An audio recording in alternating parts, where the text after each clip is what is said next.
Tell us about a problem that you've had that someone couldn't close, that they called you and asked you to save. Like, tell us about one of the, tell us a quick story about a deal that you saved that most title companies wouldn't be able to close. Well, honestly, Just don't every name the title title company should be able to have closed the ones that I Sure. have saved.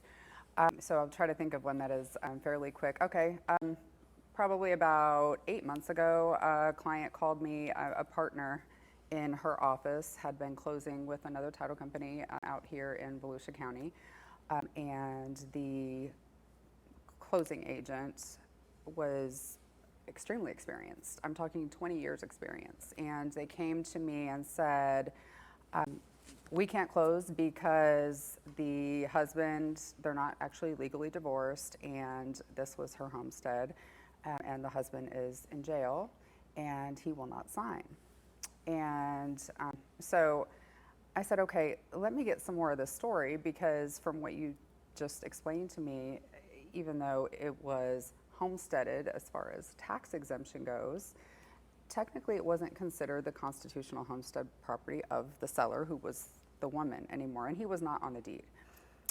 So in my opinion, just hearing that, I didn't see a problem with closing it. But what was baffling to me is, like, I know this closer has 20 years experience. Why won't she close it? Why doesn't she have the same opinion as me? So I just flat out asked them to give me her phone number and let me call and talk to her, because I wanted to make sure there wasn't something I was missing. And it was a matter of her underwriter would not allow her to close.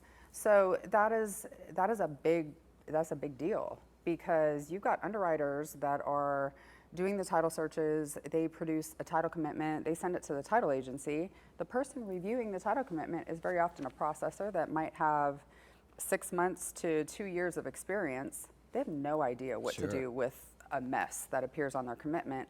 Their job is literally to go through the motions and clear everything on the commitment. They don't even pass the file to the closer until they're done.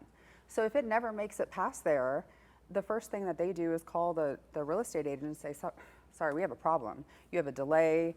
They don't take it to the closer. And if they do take it to the closer, it's very often the closer is not going to challenge the underwriter. Those are attorneys.